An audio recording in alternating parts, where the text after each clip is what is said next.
Oke, assalamualaikum warahmatullahi wabarakatuh.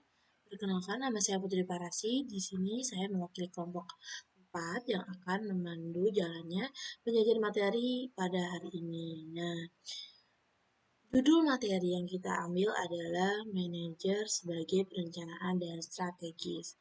Nah, penyaji materi kali ini yang pertama ada Faida Istiqomah dan dilanjutkan oleh Muhammad Reza Nuradi, dan yang terakhir akan dilanjutkan oleh saya, Putri Parasi.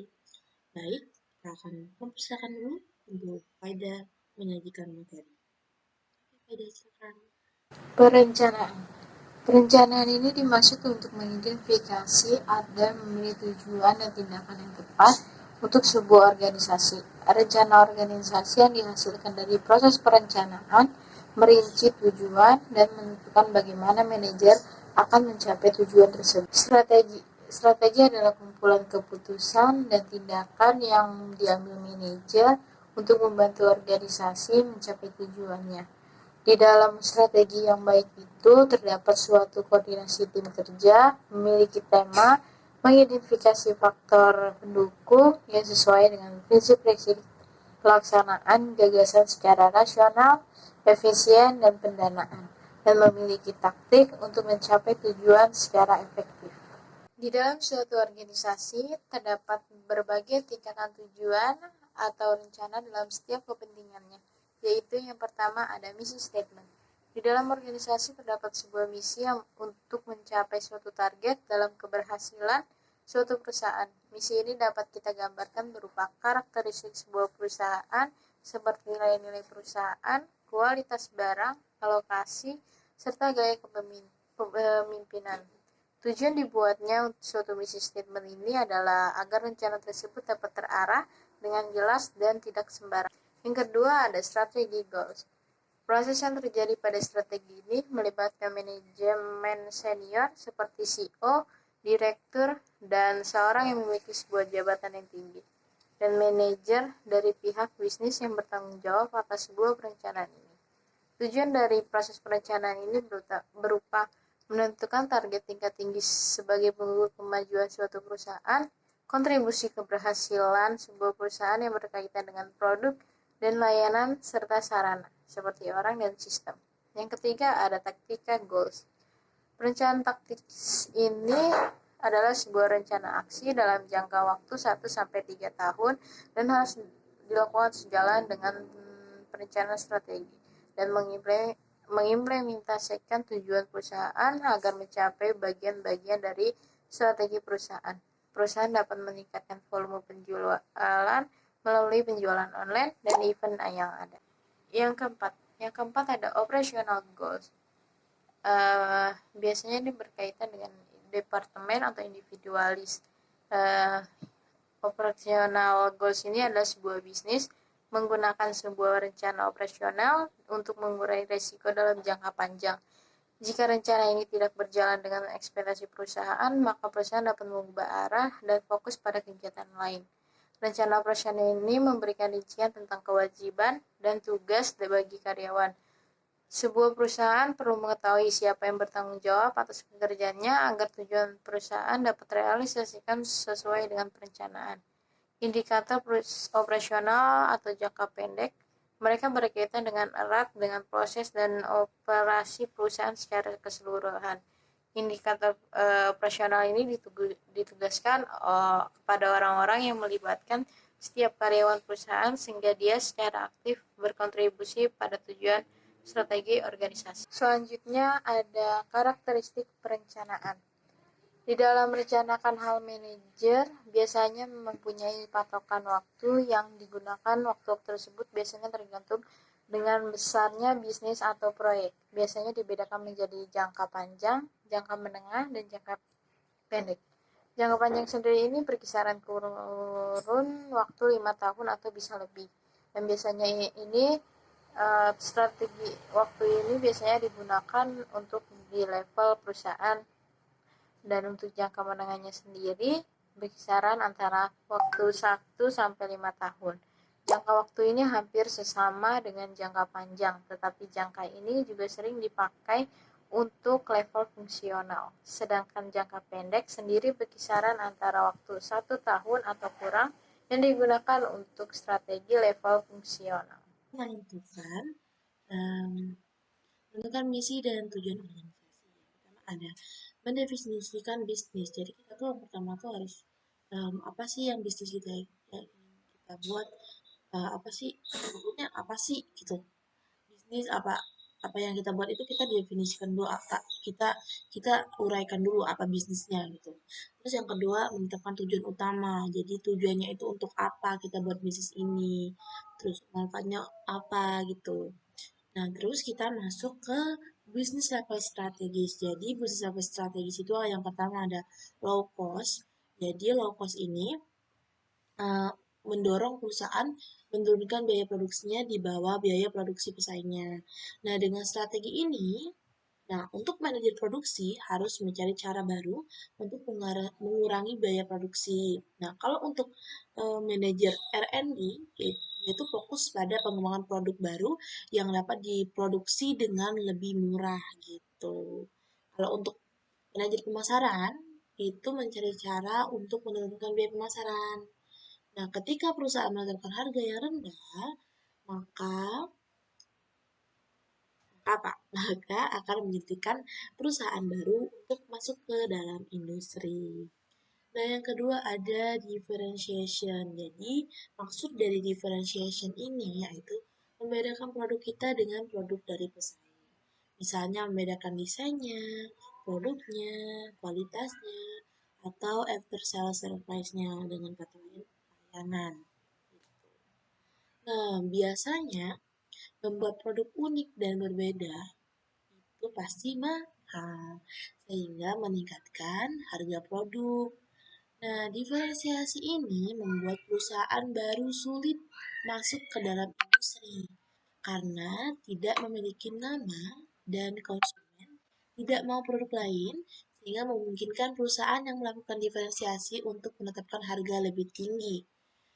Yang ketiga ada fokus low cost, yaitu hanya melayani satu segmen dan mencoba untuk menjadi perusahaan yang biayanya paling rendah. Jadi kayak fokus low cost itu yaitu fokus aja ke biaya rendah gitu intinya. Terus keempat ada fokus differentiation. Jadi dia fokus banget untuk membedakan produknya dari um, organi. Jadi dia hanya melayani satu segmen dan mencoba untuk menjadi organisasi yang paling berbeda di segmen yang dilayani. Pokoknya dia harus berbeda lah dari yang lain gitu. Nah, segmen yang dipilihnya itu misalnya hanya untuk bayi atau area tertentu, misalnya bagian timur atau bagian barat gitu. Jadi kayak dia mau produk itu uh, fokus kepada bidangnya gitu intinya. Nah, terus kita masuk ke corporate level strategis. Nah, ada beberapa strategi, yaitu yang pertama ada konsentrasi pada satu industri. Intinya ini tuh menginvestasikan kembali keuntungan perusahaan untuk memperkuat posisinya di bidang usahanya saat ini. Yang kedua ada vertical integration, yaitu memperluas bisnis perusahaan ke industri yang menghasilkan bahan baku produknya atau ke industri yang menggunakan, mendistribusikan, atau menjual produknya.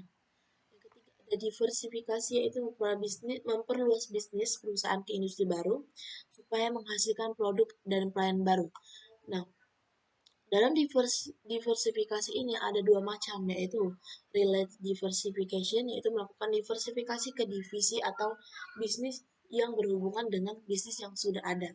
Misalnya VNG itu memproduksi diapers dan melakukan relate diversification dengan memproduksi handuk kertas. Nah, yang kedua ada unrelated diversification, yaitu melakukan diversifikasi ke bisnis baru atau membeli perusahaan dengan bisnis baru yang tidak ada hubungannya dengan bisnis yang sudah ada.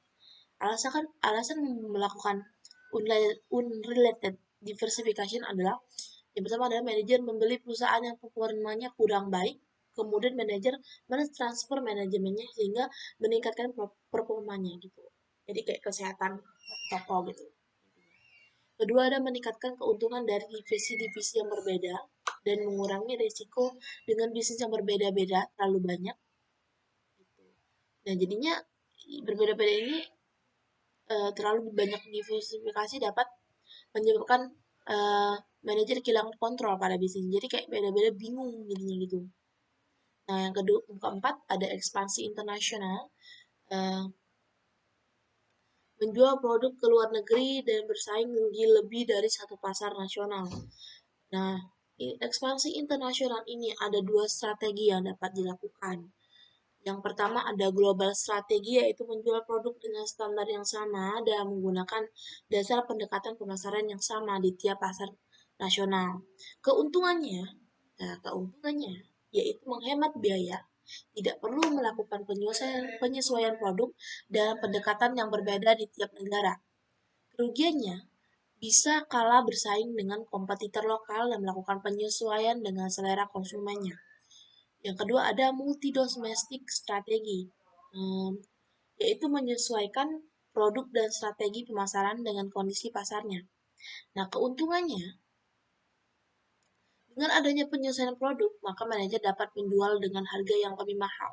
Nah, kerugiannya meningkatkan biaya produksi. Kita masuk ke functional level strategi. Jadi, functional level strategi ini, yang pertama ada menurunkan biaya penyediaan nilai dalam produk. Yang kedua, menambah nilai baru pada produk dengan melakukan diferensiasi. Jadi gitu. Jadi functional level strategi ini pokoknya dia menyediakan nilai dalam produk, terus melakukan diferensiasi.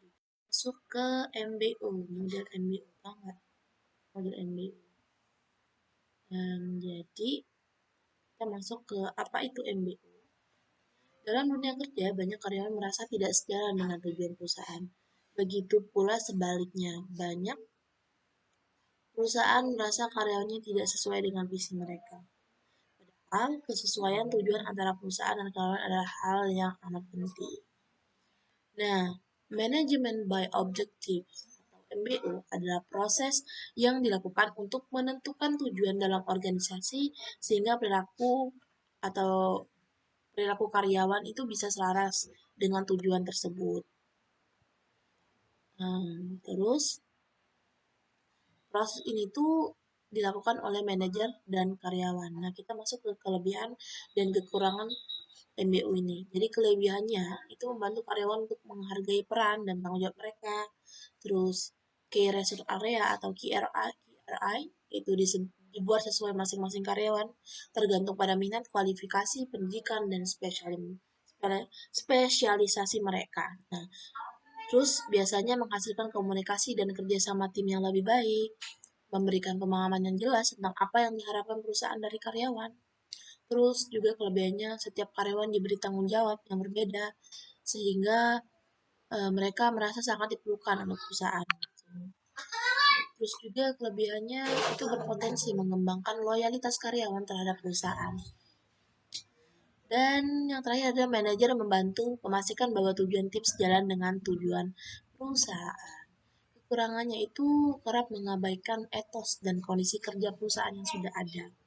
Terus terlalu fokus pada tujuan dan target dibandingkan operasional. Dan kekurangan yang terakhir itu ada tidak menekankan alasan penting dibalik penetapan sebuah target. Proses MBO ini ada 5 tahapan, yaitu yang pertama, menentukan atau merevisi tujuan perusahaan berdasarkan visi dan misi yang sudah ada. Yang kedua, menurunkan tujuan perusahaan kepada karyawan bisa menggunakan metode SMART. Kalian bisa cari sendiri ya SMART apa. Yang ketiga, ada meningkatkan partisipasi karyawan dalam menetapkan tujuannya masing-masing. Yang keempat, memantau kemajuan karyawan. Dan yang terakhir, mengevaluasi dan mengapresiasi kemajuan karyawan. Jadi, kesimpulannya, manajemen by objektif ini atau MBO adalah manajer perusahaan yang dijalankan berdasarkan tujuan yang telah disepakati oleh manajer dan karyawan. Nah, strategi yang satu ini memiliki berbagai keunggulan, salah satunya itu meningkatkan semangat dan motivasi karyawan. Oke, terima kasih, itu saja yang bisa kami sampaikan untuk materi kali ini. Lebih dan kurangnya kami maaf apabila ada yang bertanya bisa langsung komen aja di bawah. Oke, terima kasih. Wassalamualaikum warahmatullahi wabarakatuh.